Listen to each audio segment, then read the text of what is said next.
me he visto obligada a presentarlo yo y a moderar yo.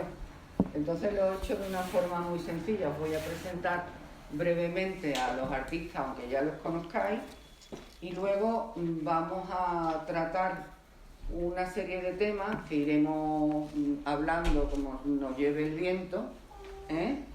Y leeré algunos textos de artistas que nos van a sugerir pues el debate sobre las historias ocultas que hay en las obras de arte.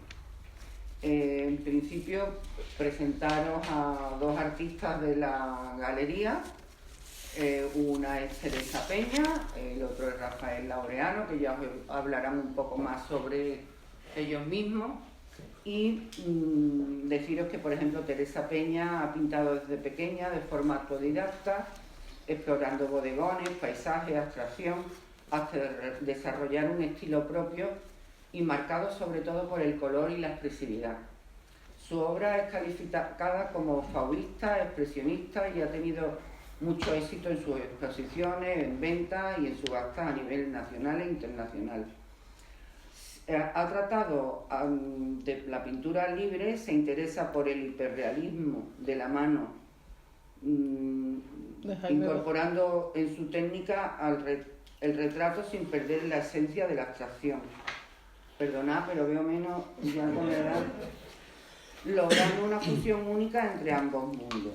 Ahora, Rafael Laureano es un artista plástico con proyección internacional. Su obra, reconocida por su técnica y profundidad, ha sido expuesta en varias ciudades, destacando también premios y colaboraciones en televisión. También ha ganado numerosos premios. Críticos y expertos destacan su estilo único, capaz de tocar el alma y la razón, con una técnica impecable y un enfoque innovador que va más allá de lo que el ojo percibe a simple vista. Bueno, pues los dos son partes de Céntrico, son muy diferentes, con experiencias totalmente diferentes, y ahora vamos a empezar la charla de las narrativas ocultas. Yo tenía aquí escrito un montón de cosas, pero me las voy a saltar, y sobre todo lo que voy a leer varias frases de artistas para que ellos empiecen a hablar sobre su trayectoria y sobre su obra. Y se van a hacer como tres bloques: el modo de mirar la obra, la diversidad y la ambigüedad y la poética de los materiales. Os voy a leer una primera frase que ahora mismo no sé de quién es, pero es bastante interesante, y es la siguiente: el arte no solo representa, sino que cuestiona su propia existencia. La ambigüedad y la negación no son obstáculos, sino herramientas para abrir nuevas lecturas y diálogos entre el creador y el espectador. Al final, la obra adquiere autonomía, dejando su interpretación en manos de quien los observa. No está muy bien definido lo que es el arte aquí. Así que empezamos por el modo de mirar. Os leo, tengo tres frases que me han gustado, pero la de Marcel Duchamp después la digo porque ya veréis, es un poquito, es como era tan provocador, pues es un poco provocadora. Para el tema primero, en los modos de mirar, voy a leer una frase de Dufay, que era un pintor francés, y dice: en una palabra, siempre es cuestión de dar a la persona que mira el cuadro una desconcertante impresión de que su ejecución ha sido guiada por una lógica sobrenatural, una lógica, punto suspensivo. Ahora sigue la frase: que por curioso que parezca, obliga a las soluciones más inesperadas y, a pesar de los obstáculos que crea, acaba por dar lugar a una figuración deseada. O sea, muchas veces al pintar, yo también he pintado alguna vez, te creas como cuando te enfrentas a un lienzo en blanco, muchas veces, aunque tengas el boceto, da como... y después el mismo cuadro te va pidiendo técnicas o materiales, va viviendo solo. Así que aquí dejo Tú, aparte de fotógrafa, has hecho bellas artes, ¿no? Sí, sí, sí. Aunque no estaba segura. Pues entonces, Dejé de fíjate. pintar cuando mis hijos eran pequeños, que empezaban a enriquecer el cuadro y me daba un poquito de Y las miedo. paredes, ¿no? Sí. Así que me dediqué a la fotografía. Bueno, pues ya con esta introducción os dejo con los dos artistas, que creo que me he saltado muchas cosas de su currículum, pero bueno, he dado alguna pincelada. Ahora os toca a vosotros. Rafael. ¿Empiezo yo? Venga, yo rompo yo el hielo. Buenas tardes. En primer lugar, disculpad mi voz. Llevo 2 o 3 días muy congestionado y acabo de ir a la farmacia, me han dado algo y la verdad que me siento mejor. Digo, por lo menos para que me entendáis un poco. ¿Qué es lo que te han dado? Me han dado unas gotas y la verdad que puedo respirar, que hace 2 días que no respiro bien. Publicidad. No sé cómo se llama. Bueno, nada, eso, buenas tardes, gracias por venir y modos de mirar, la verdad es que modos de mirar hay tantos como personas hayamos en el mundo, ¿no? Es muy interesante muchas veces cuando expongo la obra, cómo hay personas que ven cosas distintas a las que yo he querido plasmar, ¿no?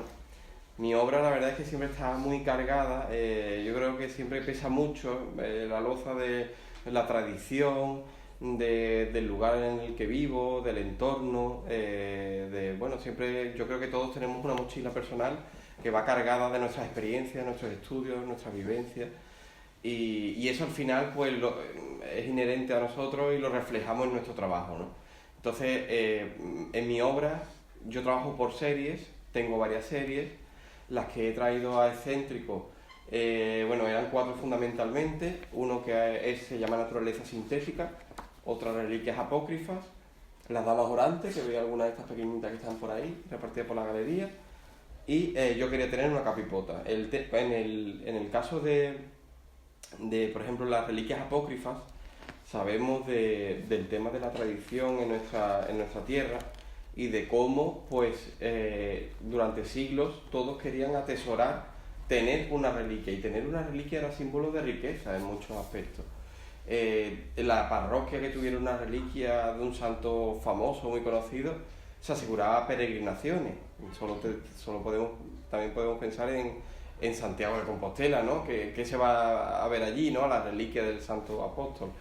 Entonces, hablando o pensando en ese aspecto de nuestra tradición, creé una serie que se llama Reliquias Apócrifas, que es un poco como ese aspecto cultural en el que nos hemos criado un poco, se ha transformado a querer poseer objetos de ídolos nuestros, como desde tener la mano, el hueso de un santo, un trozo de tela, ahora queremos tener un trozo de tela de un futbolista o una firma de un cantante, o una foto, ¿no? Un selfie con una persona que sea un ídolo para nosotros. En la galería expuso un trozo de pañuelo de Antonio Gala, que para mí ha sido muy importante en mi vida y en mi carrera, porque yo estuve becado en su fundación. Había uno sobre Camarón, sobre la reina de Inglaterra, que está aquí expuesto en el catálogo. Después si queréis lo podéis ver. Sí. Entonces, pues bueno, un poco también sobre el coleccionismo, cuántas series como Juego de Tronos o colecciones como Barbie hace que las personas, la gente, pues pujemos por la primera Barbie que hubo en el año tal, o por la espada láser que en la Guerra de las Galaxias, no sé qué temporada. Entonces todo eso a mí me llama muchísimo la atención y yo pienso que es una herencia cultural de todo ese peso y de todo eso de atesorar desde la Edad Media el tema de las reliquias. Entonces, bueno, voy a darle paso a mi compañera para que vaya diciendo ya algo, si no hablo yo mucho. Bueno, pues nada, buenas tardes también. Yo siempre digo que Rafael tiene mucho más que contar que yo, porque también su obra es más figurativa, ¿no? Siempre tiene además un tema y algo y una figura que se reconoce. Pero bueno, en el caso de mi obra, los que podéis reconocer por aquí, como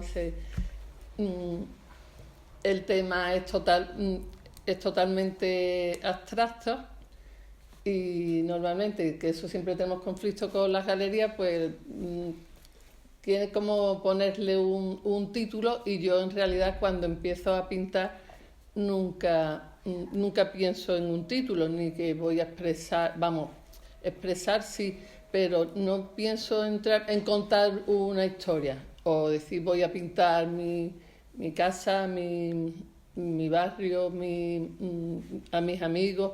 Ni siquiera tengo ningún tipo de tema en la cabeza, sino que es intuitivo, y lo que sí me gustaría conseguir es transmitir aunque sean manchas, pero transmitir una emoción, que la persona que lo vea, pues a lo mejor no es que diga, ay, veo un perro o veo una calle, que también siempre todo el mundo ve algo, aunque sean manchas, siempre la gente lo interpreta a su manera, pero sí transmitir una emoción, eso es lo que me gustaría conseguir, y es lo que considero que es muy difícil, ¿no? Y igual que de hecho, las obras realistas o el hiperrealismo y eso tienen un tema, y tú siempre ves, normalmente ves lo mismo, pues ves el retrato de una persona, o ves una calle, o ves una marina, pues la abstracción te permite ver cosas distintas. Y lo que digo de la emoción, pues es que cuando tú lo ves, te sorprenda, ¿no? Sin saber por qué. Y yo lo que intento, ¿qué emoción? Pues sobre todo alegría, a través del color. Y leyendo a una escritora que ha escrito bastante sobre la abstracción, Agnes Martín, lo expresa muy bien, porque dice qué es lo que queremos, por qué nos sorprende, por qué nos gusta la abstracción, si la mayoría de las veces son manchas que no tienen un significado.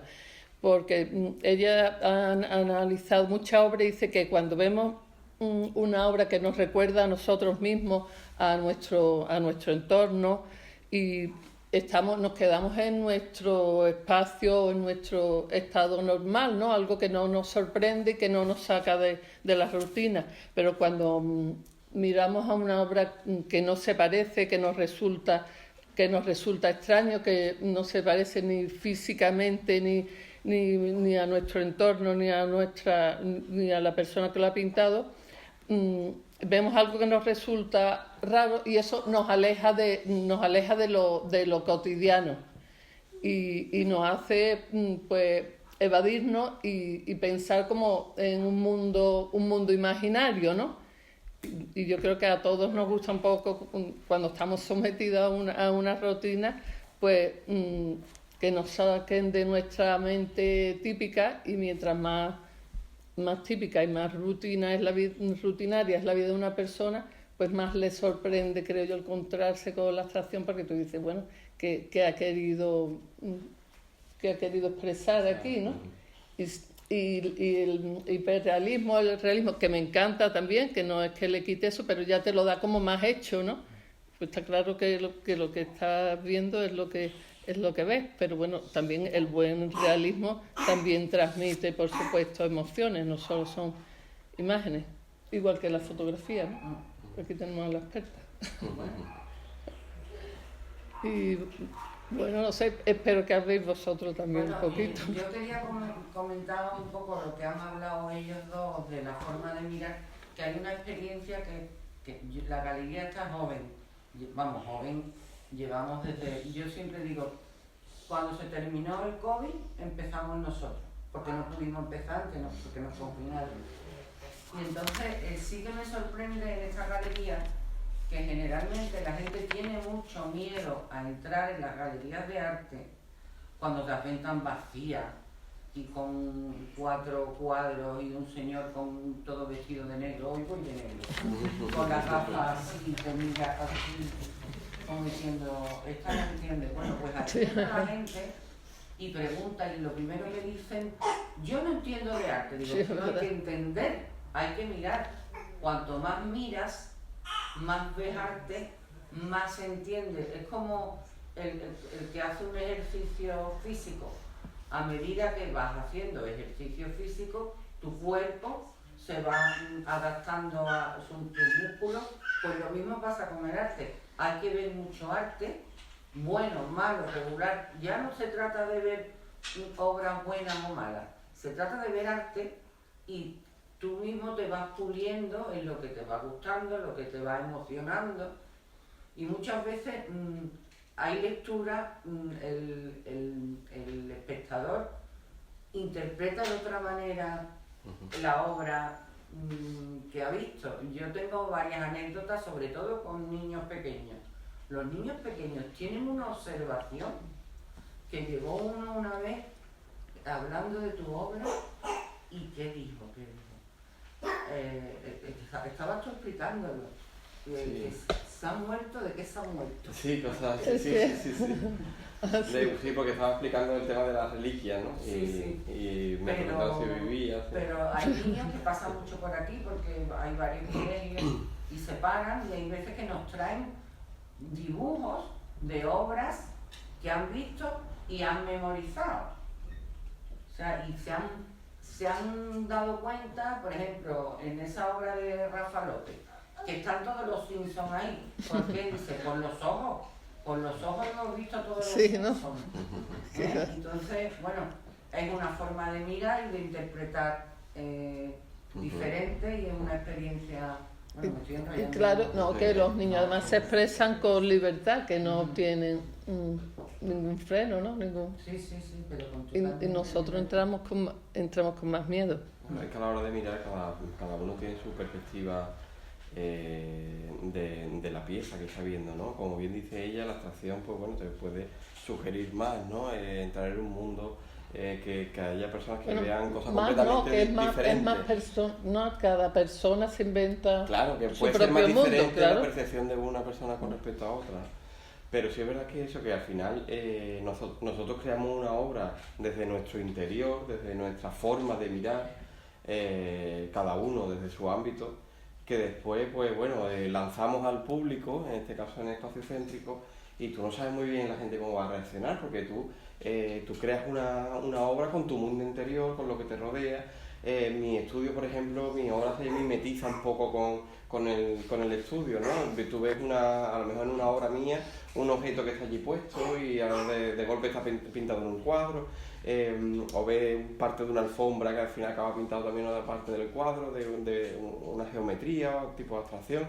Entonces, al final, todo ese mundo interior es una forma de desnudarte también a la hora de presentarlo a los demás, ¿no?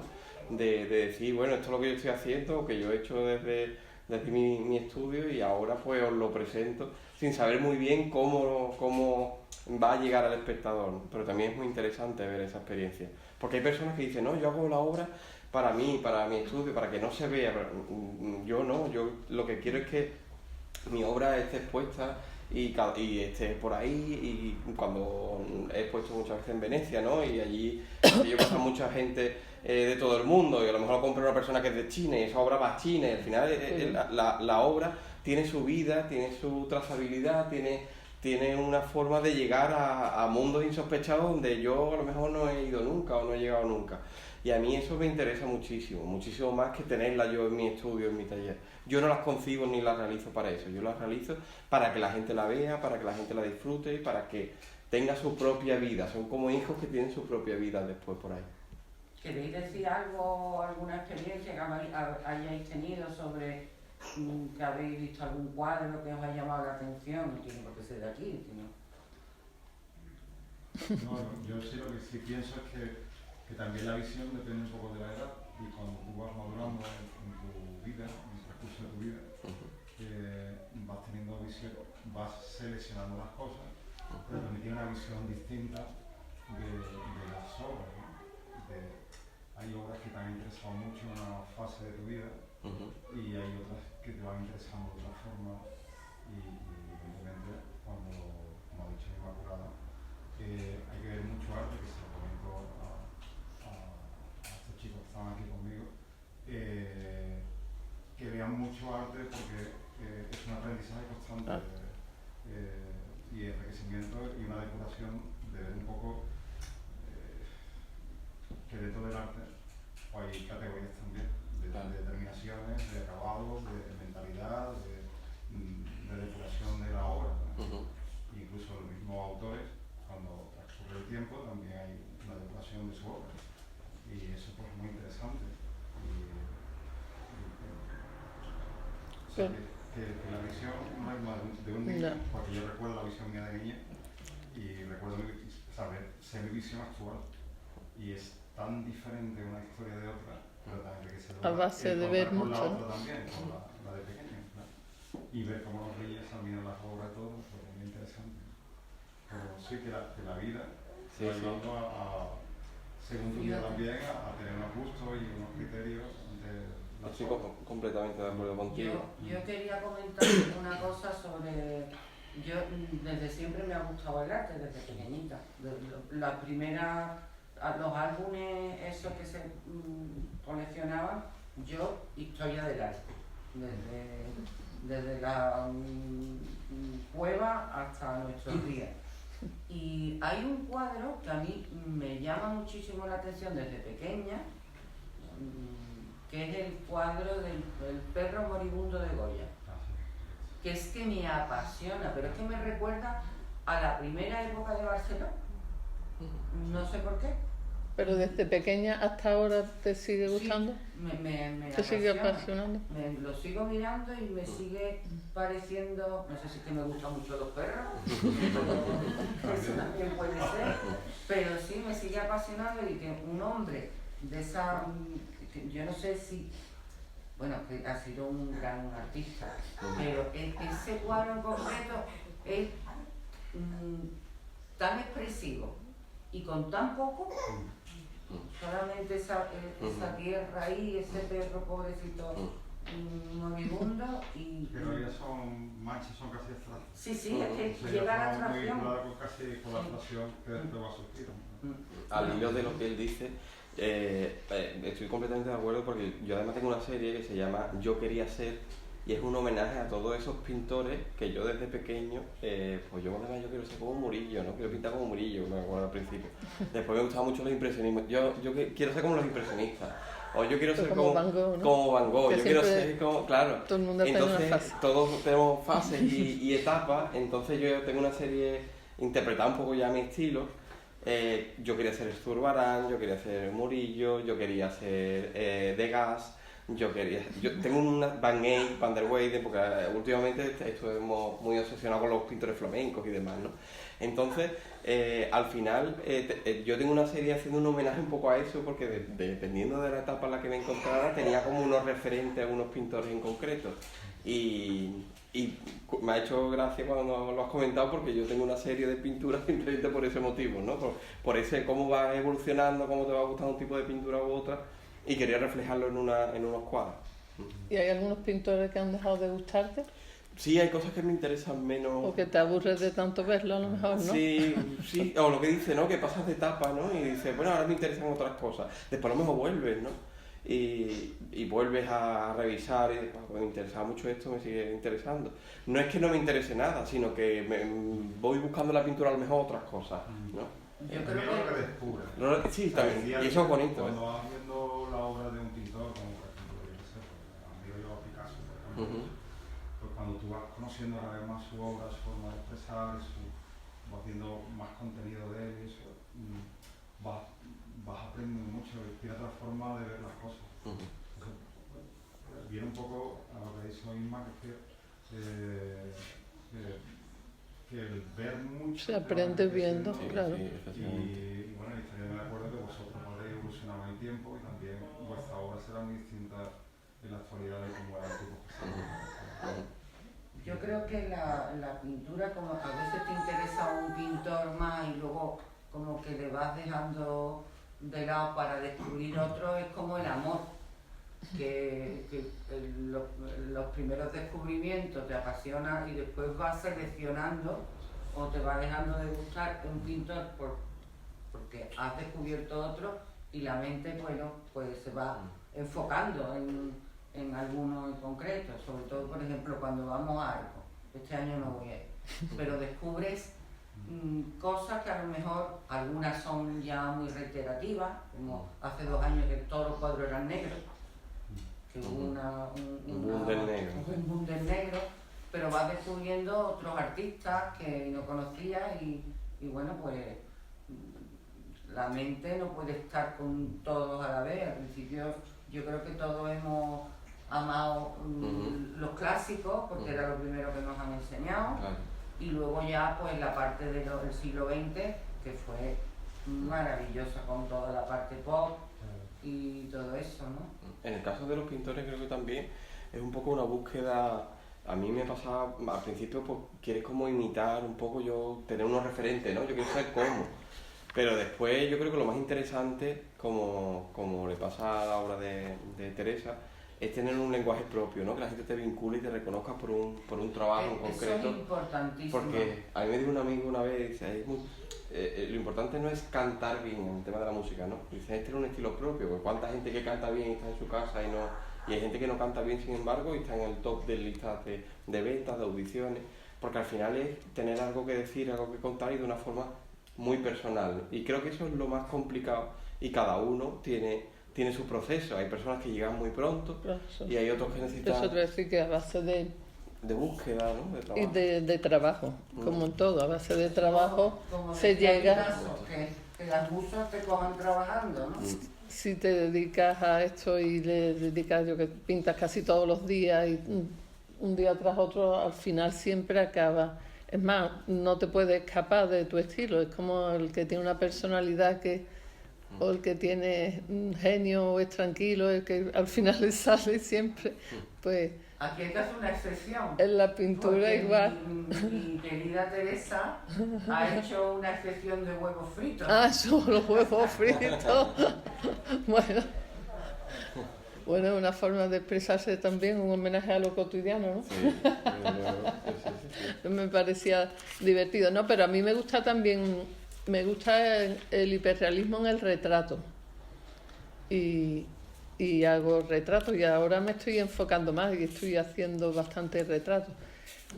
No los publico tanto en Instagram porque me parece que tengo mucho que aprender en retratos y sobre todo porque es que mientras que en la abstracción o en las composiciones tengo mi propio estilo, yo veo que en el retrato no tengo me parece que no tengo un estilo propio. He conseguido, bueno, que se parezca, pero a mí me parece que no es eso solo el objetivo que tiene que conseguir un retratista. Pues Porque... yo he visto retratos tuyos que reconozco tu estilo. ¿Sí? Sí, por los fondos. Ah, bueno, eso sí, claro, por el fondo. Hombre, y después también, quiera o no, siempre sale la personalidad. Igual que el tema, tú dices, yo no quiero ponerle un título, pero al final siempre expresas algo porque el estado de ánimo en el que te coge cada día no es el mismo, ni el sitio donde lo pintas, ni si lo pintas en la naturaleza o lo pintas en el estudio. Y al final siempre salen cosas que están dentro de ti, es que eso es inevitable, como en cualquier faceta de la vida, ¿no? Que la personalidad de la persona sale siempre. Sí, a mí en el tema de la búsqueda un poco de la personalidad me vino un poco, es progresivo evidentemente, me vino una vez con un chico y es estando en la Fundación Antonio Gala, vino una visita de un compositor que se llama José María Sánchez Verdú y él decía que la experiencia del concierto es una experiencia muy frontal, ¿no? Porque claro, está el espectador, como ahora mismo la charla que estamos teniendo, ¿no? Está las personas que hacen la música y los oyentes enfrente, ¿no? Entonces él creó un concierto distinto, realizó unas plataformas como esta zona superior que tiene aquí Inmaculada, pero de hierro. Y entonces puso la orquesta arriba y los espectadores escuchando abajo, deambulando abajo en la sala. Entonces, claro, la experiencia de la música es completamente distinta a la de un teatro tradicional, ¿no? Y a mí eso me hizo que pensar también, y ahí a partir de ahí dije, bueno, es verdad, porque muchas veces estamos con unas normas establecidas, y siempre siguiendo. Y ahí yo empecé a sacar las obras del marco. Empecé a incluir el marco, muchas veces el marco simplemente lo pego dentro del cuadro y por fuera no tiene. Ya empecé a buscar otro tipo de obras, ¿no? Y de hacer otro tipo de cosas. El primero que hice eso fue el día de San Antonio, que hicimos una fiesta allí a Antonio Gala, que le decía no cumplía años, solo celebramos el día de su santo. Y y había unas banderitas y unos globos que pusimos y yo eso lo saqué del marco, estaban pintados por fuera del marco y daban la vuelta a lo que es la obra, ¿no? Y muchas veces decimos, bueno, ¿y por qué me tengo que quedar aquí, no? ¿Y por qué no integrarlo? ¿Y por qué esto es aparte? Y hay veces también que he puesto el cuadro y he seguido pintando por la pared, ¿no? Y entonces la obra se mimetiza con el espacio, con el marco y con la pared y con el lugar donde está. A mí esas cosas me preocupan mucho y muchas veces me interesan también. Entonces, a partir de ahí, pues empecé a hacer un tipo de obra distinta y fue en ese momento en el que yo me empecé a encontrar, ¿no? Después he estado muchos años buscándome siempre, de una forma intuitiva, tampoco es, hoy voy a hacer un cuadro que hable de mí, no, es una cosa que te va saliendo hasta que tú vas viendo que eso se vincula contigo, como dice ella, si tú tienes ese carácter, pues al final no lo puedes ocultar, ¿no? Al final te va saliendo, de forma inherente, te va saliendo. Quería hacer un comentario, sí. precisamente lo que estáis diciendo vosotros, acabo con una conversación, ¿no? Porque igual lo importante es, digamos, el carácter, la personalidad, la creatividad del artista que está pintando o componiendo, tocando un instrumento, que la persona que es espectador, que está contemplando o escuchando la obra. Y hay que ser muy valiente.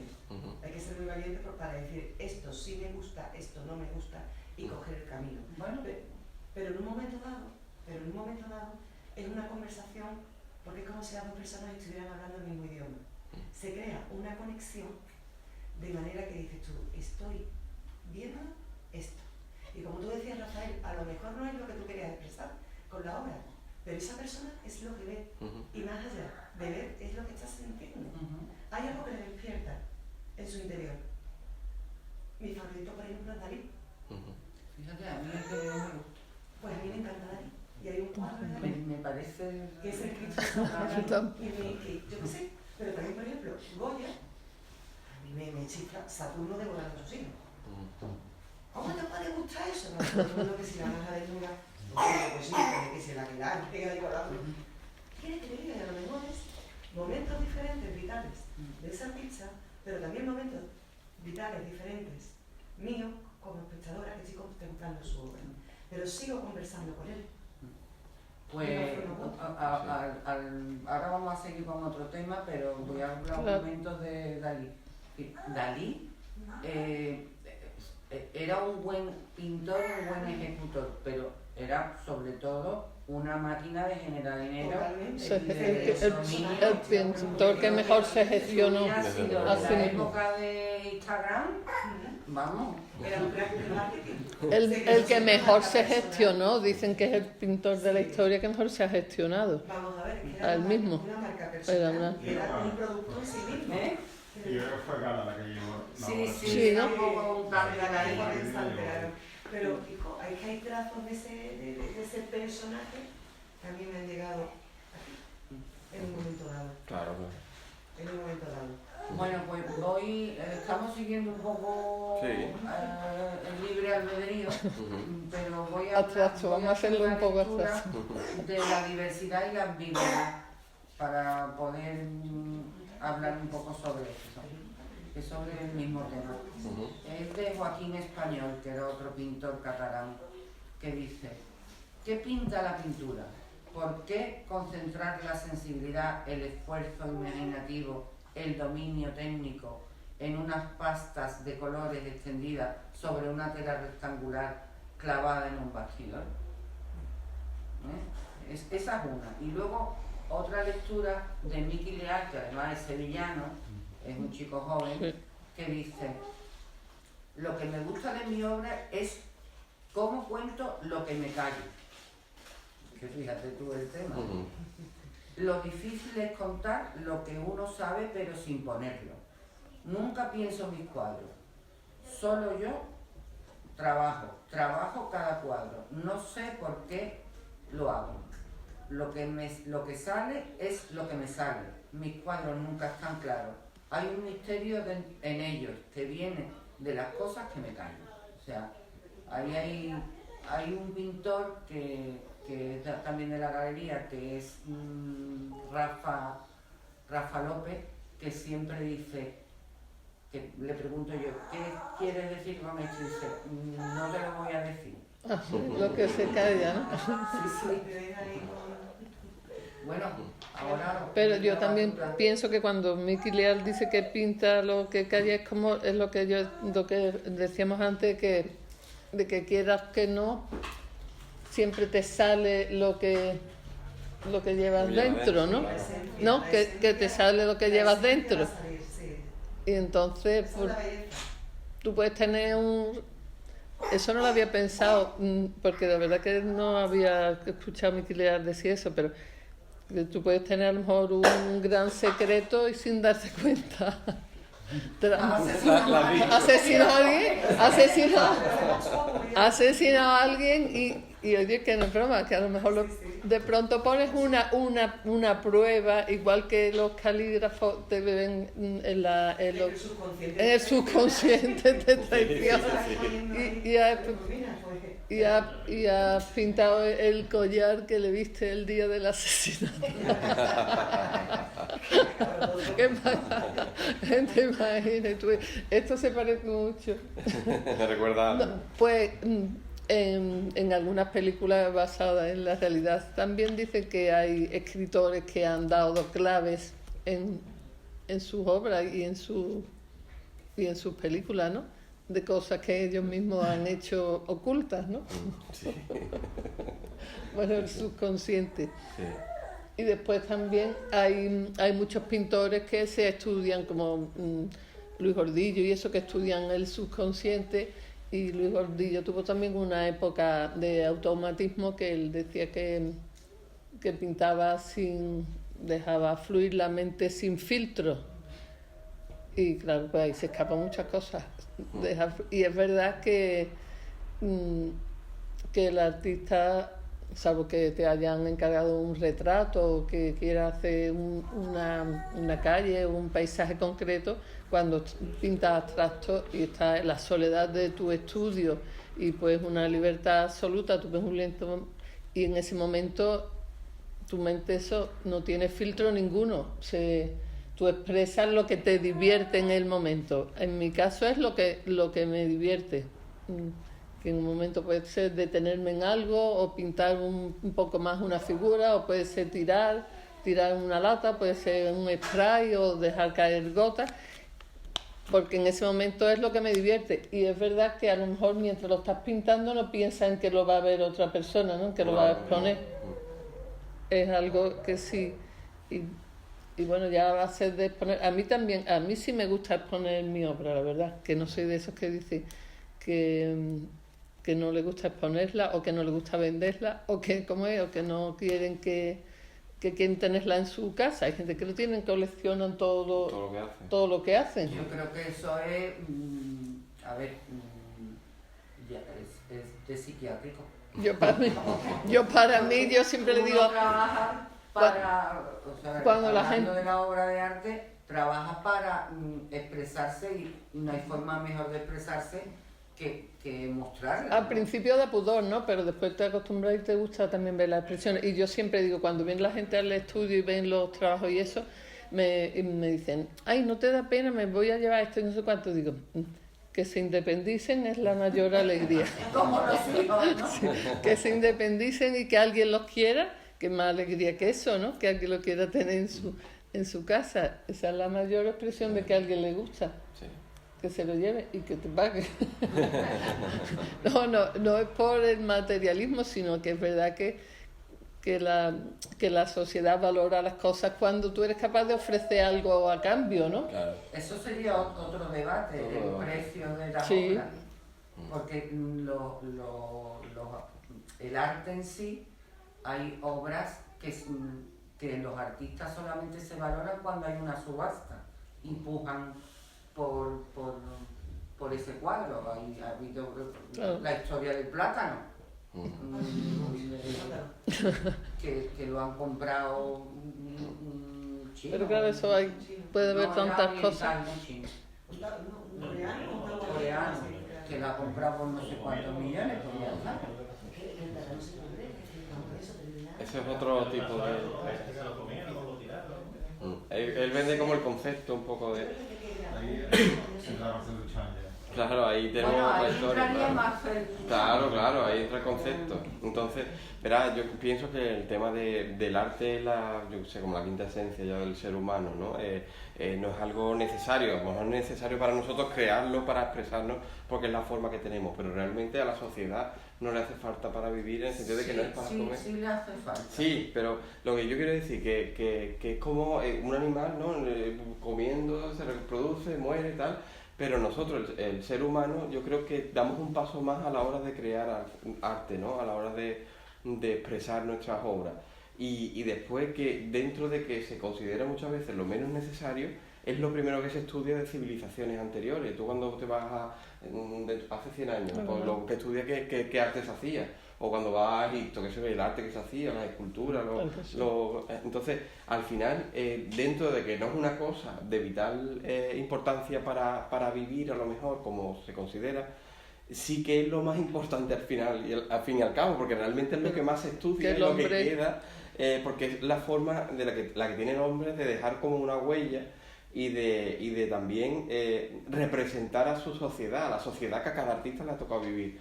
Porque al final eso es muy interesante. Tú cuando estudias una época del arte, estudias el barroco, estudias el impresionismo, estudias los egipcios, al final estás estudiando una época en concreto y cómo se expresaban los habitantes de esa época y qué es lo que representa su cultura, su religión, su forma de vivir, lo que comían. Al final nos están dando una serie de datos de forma consciente o inconsciente, como hemos hablado, nos están dando una serie de datos que se recogen a través del arte, ¿no? Y cómo muchas veces el arte, que parece que le damos menos importancia, al final cuando tú vas a viajar a cualquier país, lo primero que haces es meterte en el museo, hacer fotos de los monumentos, es lo que hace todo el mundo, ¿no? Y al final a mí me parece lo más importante porque es la huella que dejamos como ser humano en nuestro paso. Y los artistas yo creo que tenemos la responsabilidad de representar a nuestra sociedad, a la sociedad que nos ha tocado vivir, porque al final si nos limitamos a imitar conceptos o cuadros del barroco, por ejemplo, pues no estamos aportando nada como pintores del siglo XXI, como artistas del siglo XXI, ¿no? Y al final eso es lo que a mí me parece más importante, como algo que aparentemente no tiene importancia para la existencia humana o para sobrevivir de la especie, como al final se convierte en lo más importante a la hora de estudiar una civilización, a la hora de hacer un viaje, ¿no? Si lo necesitamos, como dice. Claro, sí. Mira, yo voy a contar una experiencia. El hombre es hombre inherente en él. Claro. Ha tenido la necesidad de expresarse por el arte. Pero ¿quién era que decía el arte es inútil, pero el hombre es incapaz de prescindir de lo inútil? Claro. O sea, A ver, es que hay muchas cosas inútiles que no somos capaces de prescindir. La moda, o sea, estudiamos hoy con un saco, todos con un saco, un uniforme, la gente necesita diferenciarse. Y luego, el tema, yo quiero contar una experiencia que he tenido con la galería, que los primeros años de la galería, como fue después del COVID, se vendió arte como churros. O sea, después hemos bajado las ventas, porque la gente ahora lo que quiere es salir a la calle y viajar, aparte de la crisis, ¿no? Pero la primera época después del COVID, la gente quería embellecer su casa. Quería disfrutar de una cosa íntimamente, un cuadro. Por cierto, no tengo el móvil y el reloj, porque a mí me gusta que la charla dure una horita, una cosa así, luego nos tomamos una cervecita.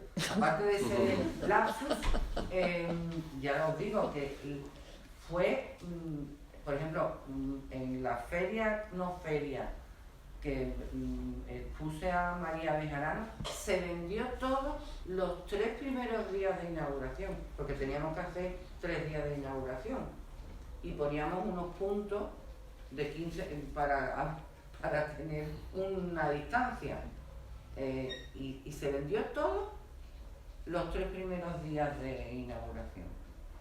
Luego no ha habido como una recesión, porque aunque la gente le guste y tenga ganas de arte, bueno, aparte de, como he dicho, la crisis, el concepto es, me encerraron, yo lo que quiero ahora es viajar y irme a la terraza a tomarme una cerveza. Yo que me dedico al interiorismo, pero vengo también del mundo de la pintura anteriormente. Hubo un momento precisamente que en el interiorismo también fue muy importante porque la gente Claro, no sale de echó su en casa. falta una casa en condiciones, Claro. le faltaban cosas, le faltaba un cuadro, o decía, tengo que renovar mi casa que la veo más antigua, tengo que actualizarla, yo qué sé, pues hubo un momento que pasó Sí, igual, sí, fue después del fue COVID. una locura. Las reformas que se volvieron La reforma fue una locura. Yo no tenía capacidad, ni la gente, ni los interioristas aquí en Sevilla, para la cantidad de gente que había pidiendo de trabajo, ¿sabes? Imposible. Porque, bueno, me he desviado un poquito, pero el arte no es necesario para vivir, como comer, beber, una medicina, lo básico, ir al médico, pero sí que es necesario, bueno, yo creo Claro que que hay, hombre, hay gente que le gusta el arte y hay gente que no le gusta el arte. Eso le gusta el fútbol y no se va a comprar nunca un cuadro de 1.000 euros porque prefiere comprarse una televisión de no sé cuántas pulgadas. Pero es un poco de cultura también, ¿verdad? Sí, claro. Porque la gente se gasta a lo mejor 1.000 euros en un móvil que el año que viene va a costar 600, pero no se gasta 1.000 euros en un cuadro que el año que viene puede costar 2.000. Sí, Entonces, al fin y al cabo, están mal educados en ese sentido. O una televisión que, vamos, en 2 meses vale menos. Y al final estamos gastando mucho dinero en objetos y elementos que realmente pierden su valor muy pronto, en cuestión de días. Un coche. Coche nada más que lo saca de la casa. Entonces, al final, estamos... y no invertimos a lo mejor en algo que al final hay personas que tienen cuadros míos que lo han vendido por el triple de lo que me lo compraron, por ejemplo, ¿no? Entonces, al final eso es una inversión. Tú lo estás disfrutando en tu casa, pero al final también se está revalorizando con el tiempo. El tema del móvil, al año o a los 2 años, aparte de que lo tienes que tirar porque se estropea, vale muchísimo menos, ¿no? Pero la gente, sin embargo, nos están educando en que nos gastemos en un móvil o en algo que se estropea Eso pronto. es como normal. Mucho dinero, claro, es como normal, no pasa Lo nada. normal es gastarse 1.000 euros, por ejemplo, 1.000 euros por poner una Sí, una cifra. en un cuadro. Yo no pienso que el comprar es una inversión, comprar arte. Porque yo creo que el comprar arte es porque te guste. El que compra por invertir ya es un coleccionista.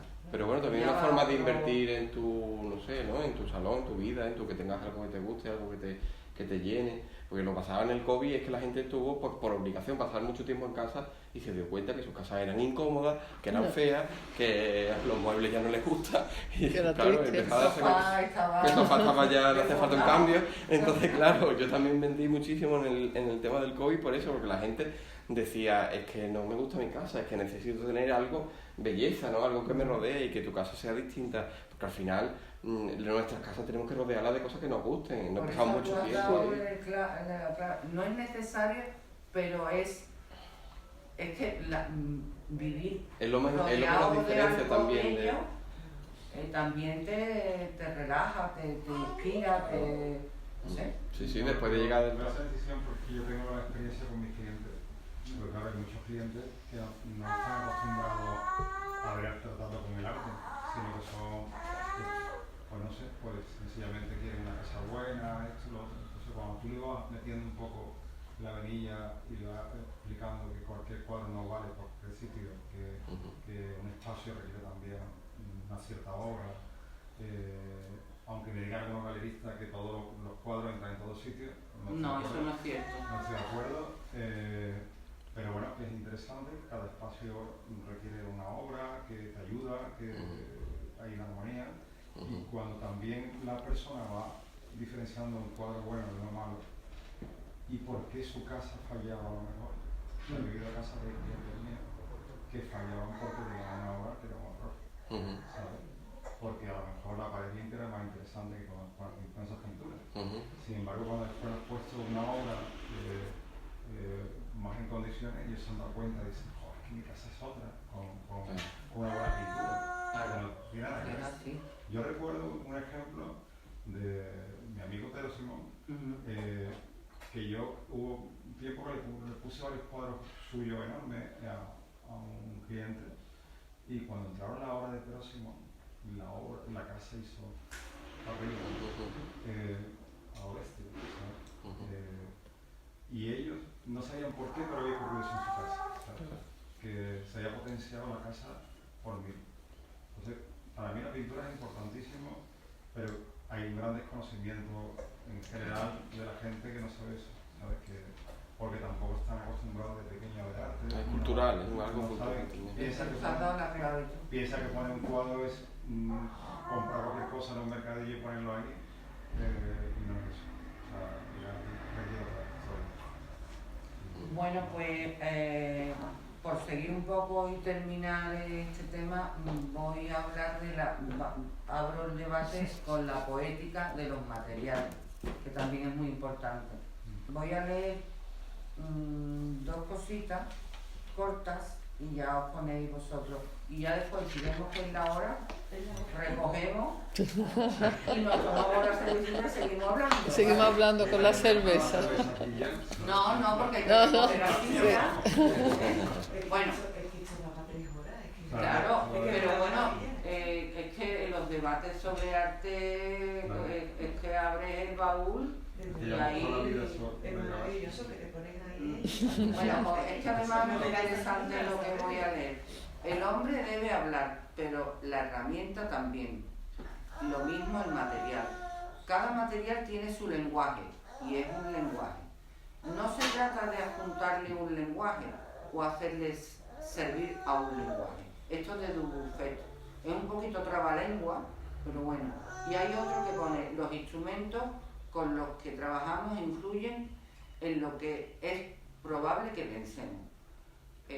Ahí abro el debate de los materiales que utilizáis en vosotros y otros artistas. No es lo mismo trabajar por detrás del metacrilato que trabajar el lienzo, o trabajar como tú también con el grafito, el dibujo, o los acrílicos y las locuras que hace mi Teresa, que es muy...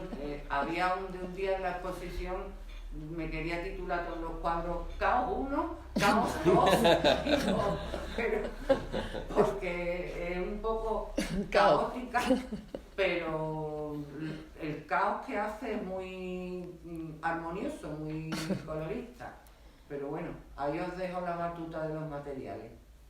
Los instrumentos que estaba intentando comprender bien esa frase. Los instrumentos con los que trabajamos influyen en lo que es probable que pensemos. Es un trabalengua. A mí me costó.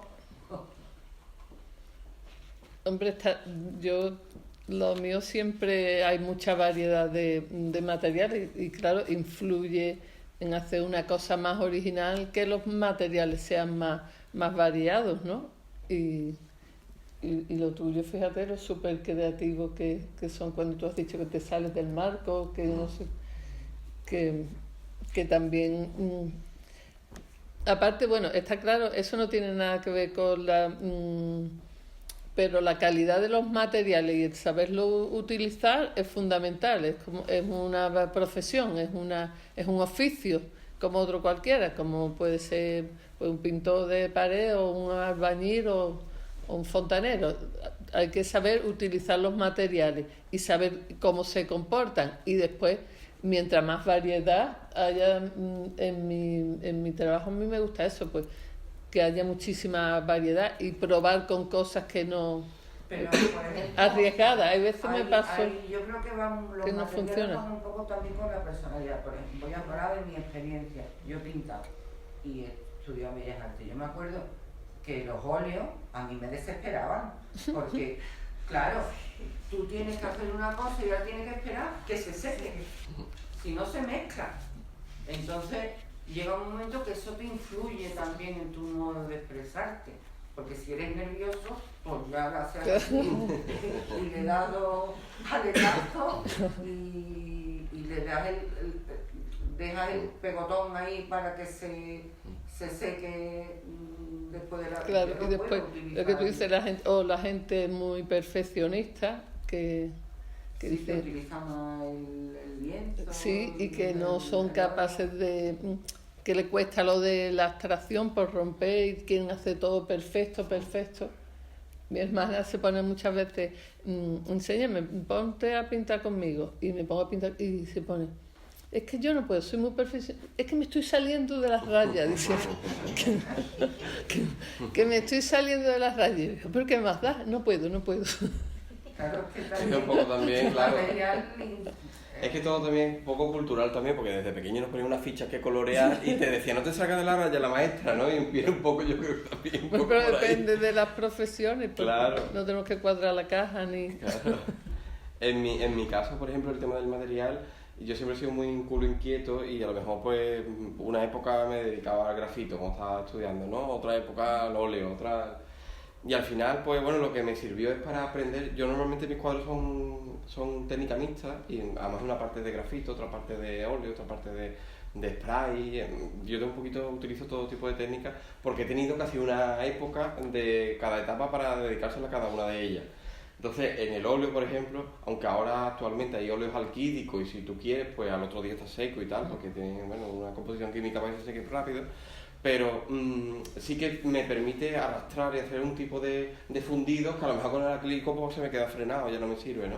O el tema del grafito, muchas veces mis cuadros tienen mucho color y el centro de atención para poner ese punto de tensión o focalizar dejo una parte en blanco y negro, o sea, le hago lo contrario, le dejo la ausencia del color y al tener la ausencia del color pues te centra la atención ahí, hago el trabajo inverso, ¿no?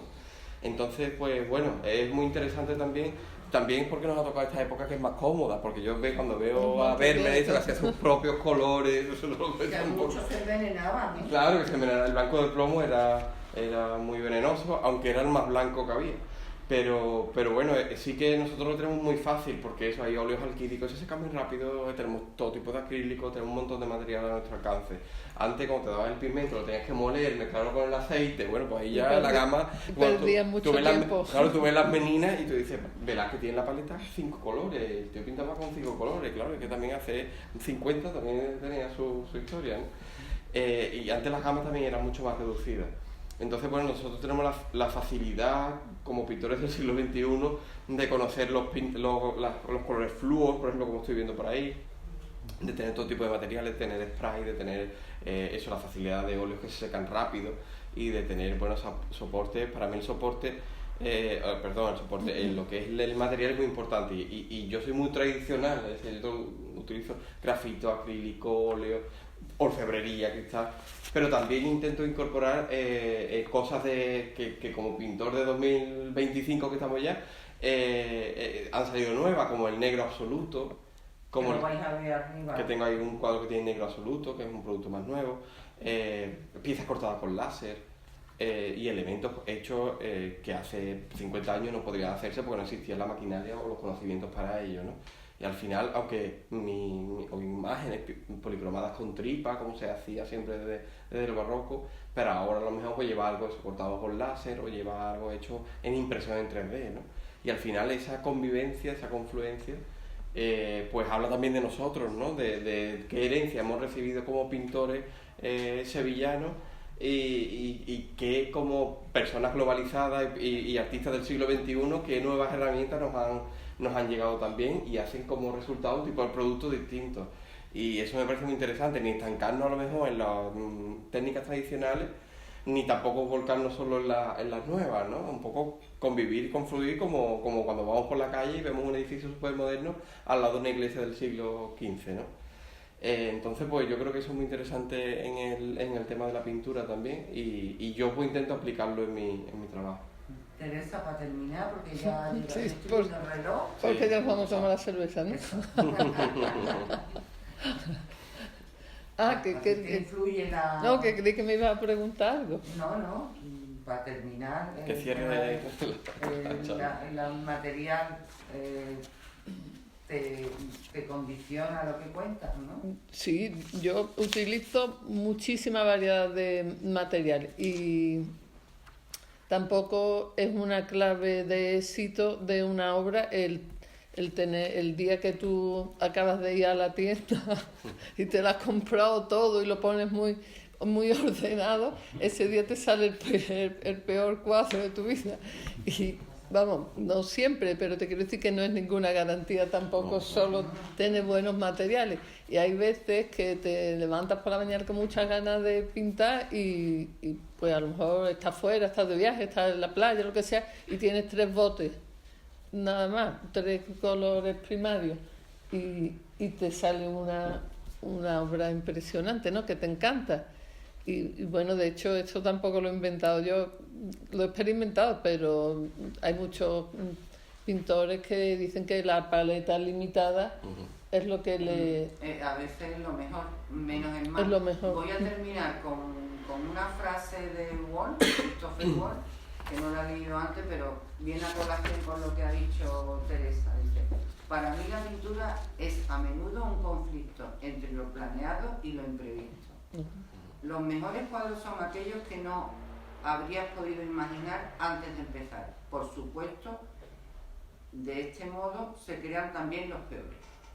Hay veces que todo el mundo mete la pata. Tú te crees que vas a hacer una obra maravillosa y tú dices: voy a repintar. Y se repinta 40 veces. Bueno, señores, pues nada, muchas quedan gracias. muchas cosas de que hablar, pero ya Podemos hablar de pie. Sí.